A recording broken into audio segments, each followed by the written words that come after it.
Hello friends, welcome my channel কনির kitchen corner. আমার চ্যানেলে তোমাদের অনেক স্বাগত। আজকে আমি করব চিকেন চাও। তাহলে চলো সবজিটা কেটে নিই। সবজিগুলো কেটে নিচ্ছি।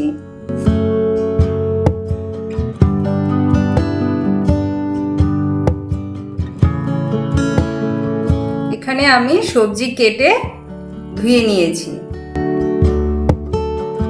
দেখো আমি কি কি সবজি নিয়েছি। এখানে আছে গাজর কুচি, পেঁয়াজ কুচি, ক্যাপসিকাম কেটে নিয়েছি। দেখো এখানে ইয়েলো বেল পেপার আছে, কাঁচা লঙ্কা কুচি করে কেটে নিয়েছি, ধনেপাতা কুচি করেছি, একটু শসা নিয়েছি, এখানে বিনস আছে আর নিয়েছি রসুন। এখানে আমি দুটো ডিম নিয়েছি আর 3 পিস চিকেন আমার ঘরে ছিল। আমি এটা দিয়েই আজকে চিকেন চাও করব। আর এখানে দেখো আমি সস নিয়েছি। এটা হলো টমেটো সস, এটা হচ্ছে সয়া সস, আর এটা হচ্ছে ভাজা মশলা। এটা আমি ঘরে তৈরি করেছি।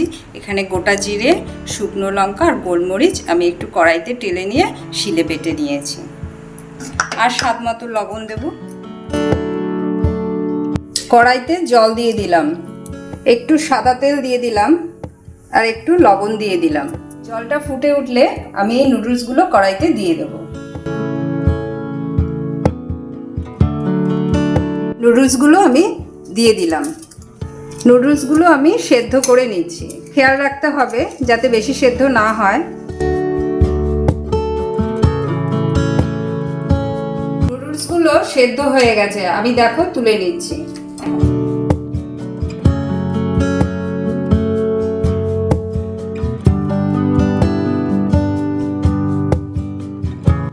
আমি একটু সাদা তেল দিয়ে দিচ্ছি, তাহলে আর নুডলসগুলো লেগে যাবে না। কড়াইতে পরিমাণ মতো সাদা তেল দিয়ে দিলাম। তেল গরম হয়ে গেছে, আমি আগে পেঁয়াজ কুচিগুলো দিয়ে দিচ্ছি।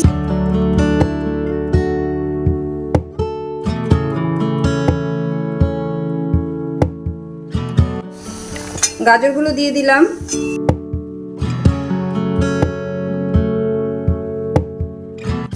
রসুন কুচিগুলো দিয়ে দিলাম। বিনস দিয়ে দিলাম। ক্যাপসিকাম দিয়ে দিলাম। ইয়েলো বেল পেপার দিয়ে দিলাম। কাঁচা লঙ্কা দিয়ে দিলাম।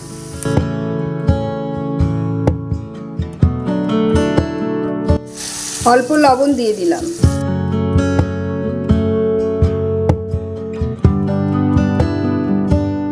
জিরে কুচি করে নিচ্ছি।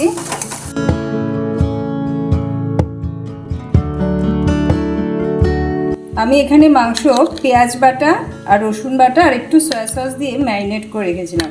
এটা এবার কড়াইতে দিয়ে দেবো। চিকেনের কুচিগুলো কড়াইতে দিয়ে দিচ্ছি।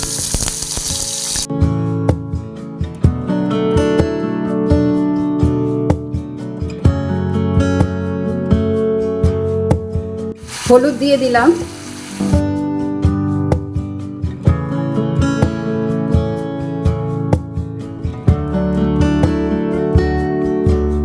নুডলসগুলো দিয়ে দিলাম।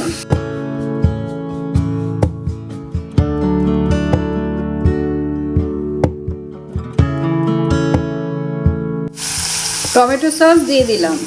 পরিমাণ মতো সয়া সস দিয়ে দিলাম। চিকেন, ডিমের কুচি দিয়ে দিলাম।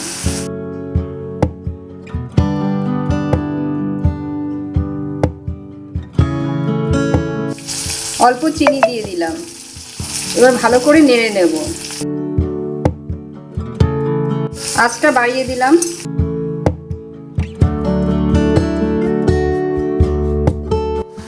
ভাজা মশলা দিয়ে দিলাম। ধনেপাতা কুচি দিয়ে দিলাম। আমার চিকেন চাও রেডি। এবার আমি নামিয়ে নেব। আমি তোমাদেরকে খেয়ে বলছি কেমন হয়েছে। ভালো হয়েছে।